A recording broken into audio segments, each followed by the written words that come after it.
Bonsoir. Je suis fort heureux de te retrouver afin de continuer d'étudier la Bible. En fait, je t'informe que tu es en première année universitaire d'études de la Bible. Si tu prends le temps pour suivre les cours, tu prends des notes, normalement après une année, parce que j'ai quelqu'un avec qui j'étudie la Bible depuis le 3 avril 2023. Donc ça fait 8 mois, en fait. J'enregistre aujourd'hui le 4 décembre. Ce que tu entends là a été enregistré le 4 décembre. Puisque Dieu est un Dieu d'ordre. On ne fait pas les choses à la dernière minute.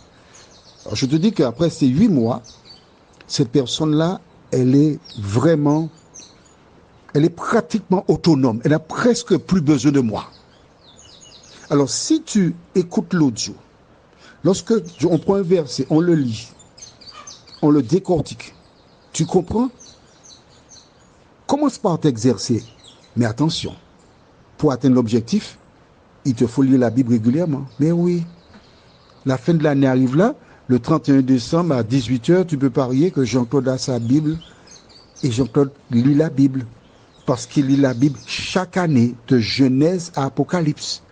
Et quand il lit, il relève certaines choses. C'est comme ça qu'il arrive à réaliser les audios. C'est pas sorcier, hein? C'est lire. Il commence par se nourrir et il partage la nourriture avec toi. La deuxième chose que je voudrais te dire, nous sommes en préparation de quelque chose. Je ne vais pas te dire si c'est pas un site pour sûr. Ce sera peut-être une chaîne YouTube ou voire un site web. On est en train de travailler dessus. Nous avons besoin de techniciens. Nous avons déjà un local, un beau local, et nous avons besoin de techniciens, de cadreurs. Nous avons besoin de personnes qui peuvent faire le montage, etc., afin de réaliser des éléments qui seront directement sur soit YouTube ou autre. Pourquoi? Parce que c'est très fatigant de préparer ces audios que tu es en train d'écouter.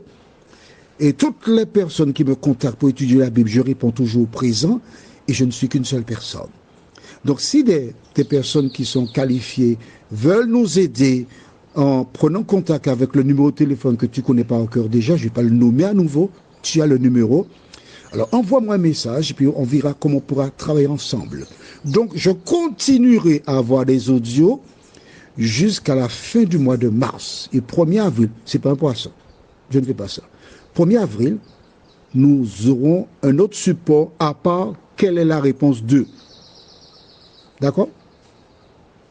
Ok. Alors, aujourd'hui, pourquoi avoir une église? Est-ce nécessaire? Lisons dans la Bible. As-tu déjà trouvé la page? Matthieu 21? Je t'ai déjà dit, il faut être là avec moi. Il faut avoir ta Bible, l'ouvrir et on lit ensemble. Nous lisons donc Matthieu 21, versets 12 et 13. Que dit la Bible? Jésus entra dans le temple de Dieu. Il chassa tous ceux qui vendaient et qui achetaient dans le temple. Il renversa les tables des changeurs et les sièges des vendeurs de pigeons. Et il leur dit, il est écrit, ma maison sera appelée une maison de prière, mais vous en faites une caverne de voleurs. Aïe, aïe, aïe. C'est nouveau pour toi? L'église à laquelle tu appartiens, il y a des gens qui font ceci, qui font cela. Il y a des femmes qui sont avec des femmes, des hommes qui sont avec des hommes. La loi autorise maintenant, et même dans certaines communautés, on voit 2 femmes qui sont bénies par un dirigeant spirituel. On voit plein de choses. Toi, ton sang bout, mais il ne faut pas que ça boue. Mais c'est écrit dans la Bible. C'est pas nouveau, non? Du temps de Jésus, les sacrificateurs ont décidé, bon, il faut avoir de l'argent. Alors on va autoriser les vendeurs d'avoir un petit espace pour la banque, pour changer l'argent. Bien sûr, tu comprends, sur le parvis, tu te trouves encore. Ah non, il faut donner au moins 20% de tes revenus, mon cher. les vendeurs de pigeons, les vendeurs de moutons et compagnie. Et les personnes qui venaient adorer Dieu dans le temple entendaient la journée. Alors les oiseaux que tu as là maintenant, c'est normal, d'accord. Mais là tu entendais, les gens ne pouvaient pas se concentrer sur la parole. Depuis un moment, ils le faisaient. On est d'accord? Est-ce que tu es d'accord avec moi?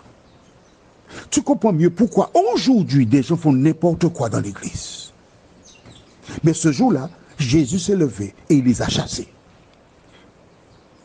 Alors aujourd'hui, toi qui m'écoutes, laisse le temps à Jésus de chasser les vendeurs de l'église. Toi, tu es un vendeur, va à ton église. L'église qui présente la vérité. Adore ton Dieu, prie pour eux. Dis-leur un petit mot quand même, parce que ton devoir, c'est d'avertir. S'ils ne t'écoutent pas, ça c'est leur problème. Mais tu as sauvé ton âme. Mais que dit Jésus? Ma maison sera appelée une maison de prière. Voilà pourquoi l'église existe. Oui, mais tu peux prier chez toi.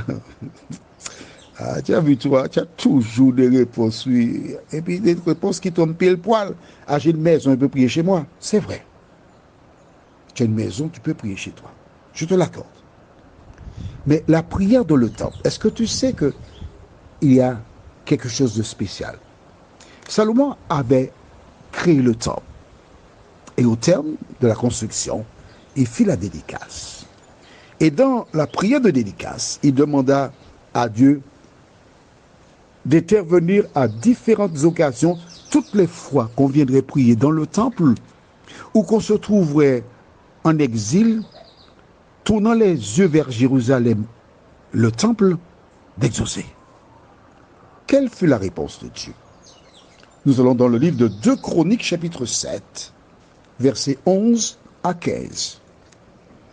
Lorsque Salomon eut achevé la maison de l'Éternel et la maison du roi, et qu'il eut réussi dans tout ce qu'il s'était proposé de faire dans la maison de l'Éternel et dans la maison du roi, l'Éternel apparut à Salomon pendant la nuit et lui dit, « J'exauce ta prière, et je choisis ce lieu comme la maison où l'on devra m'offrir des sacrifices. Quand je fermerai le ciel et qu'il n'y aura point de pluie, quand j'ordonnerai aux sauterelles de consumer le pays, quand j'enverrai la peste parmi mon peuple, si mon peuple sur qui est invoqué mon nom s'humilie, prie et cherche ma face, et s'il se détourne de ses mauvaises voies, je l'exaucerai des cieux, je lui pardonnerai son péché et je guérirai son pays. Mes yeux seront ouverts désormais et mes oreilles seront attentives à la prière faite en ce lieu. Ah, vois-tu, le diable, il a vu que Dieu porte attention aux prières de manière générale, mais lorsqu'une personne se déplace pour venir dans le temple pour prier, entendons-nous bien, si tu vas dans un temple, c'est parce que tu es censé partager les mêmes convictions que les personnes qui sont dans le temple. D'accord? Exemple. Ce n'est qu'un exemple, hein, pour que tu comprennes ça bien. Certaines églises, je dis bien certaines églises protestantes, pour ne pas dire la plupart, elles n'ont pas d'idole. Pourquoi? Parce que la Bible déclare dans Exode 20, les versets 4 jusqu'au verset 6, tu ne te feras point d'idole, ni d'image taillée, ni de représentation quelconque. Tu ne te prosterneras point devant elle. D'accord? Donc, un protestant, ou quelqu'un qui ne partage pas une certaine église, les convictions d'une certaine église, elle sait que Dieu ne prend pas plaisir aux idoles. Elle n'ira pas spécialement dans un lieu où il y a des idoles pour prier. Ce n'est qu'une parenthèse. On ferme la parenthèse. Bien. Et donc, quand le diable a vu que, oh là là, ça va me gêner, comment vais-je faire? Alors il a incité certaines communautés à voir leur programme en direct. La belle aubaine. Et certaines personnes qui appartiennent à ces communautés restent chez elles. Elles se réveillent tardivement. Elles ont un petit chaud parfois, elles n'ont pas de tricot.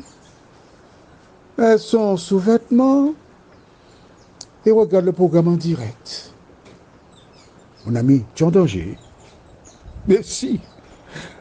Alors, je dis bien, les programmes qui sont diffusés en direct, c'est bien.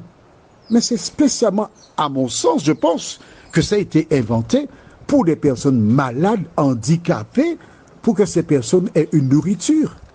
Mais toi qui es bien portant, comment peux-tu rester chez toi et te priver de l'amour fraternel? Réfléchis à cela.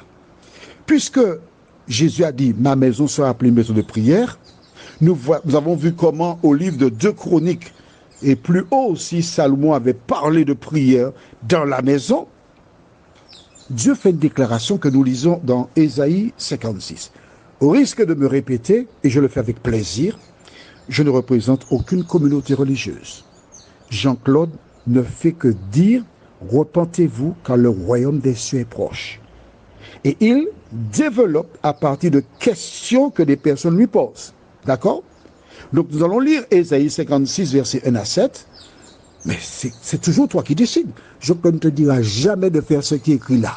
Tu sais pourquoi? Parce que la relation, c'est entre toi et Dieu. Tu as bien compris ça? Bon, lisons. Ésaïe 56, versets 1 à 7. Je ne ferai pas de commentaires parce que c'est très simple. Tu comprendras toute seule ou tout seul. Pas vrai? Bon. Ainsi parle l'Éternel.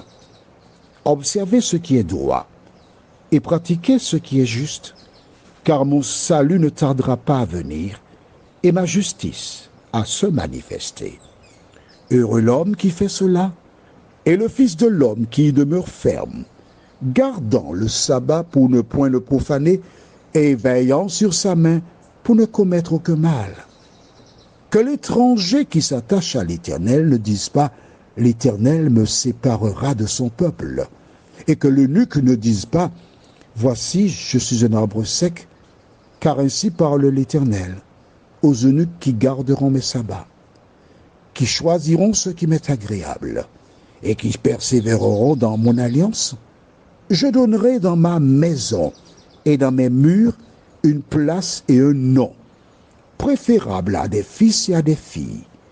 Je leur donnerai un nom éternel qui ne périra pas, et les étrangers qui s'attacheront à l'Éternel pour le servir, pour aimer le nom de l'Éternel, pour être ses serviteurs, tous ceux qui garderont le sabbat pour ne point le profaner et qui persévéreront dans mon alliance, je les amènerai sur ma montagne sainte et je les réjouirai dans ma maison de prière. C'est le mot que j'attendais.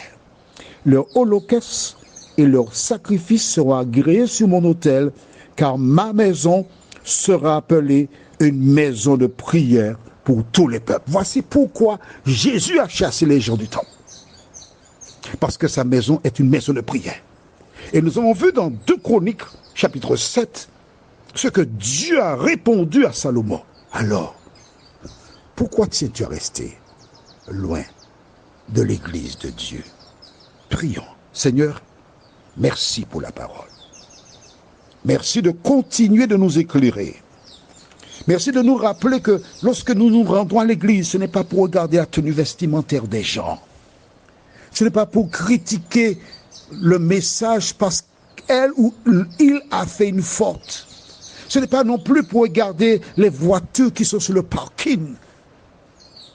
Mais les personnes sont appelées à se rendre à l'église pour prier et rechercher ta face. Fais du bien à tes enfants, nous t'en prions. Au nom de Jésus et pour ta gloire éternelle. Amen. Je te rappelle, si tu as des questions, tu envoies un message au numéro suivant, plus 596 696 889 393. À bientôt. Je te souhaite une bonne nuit.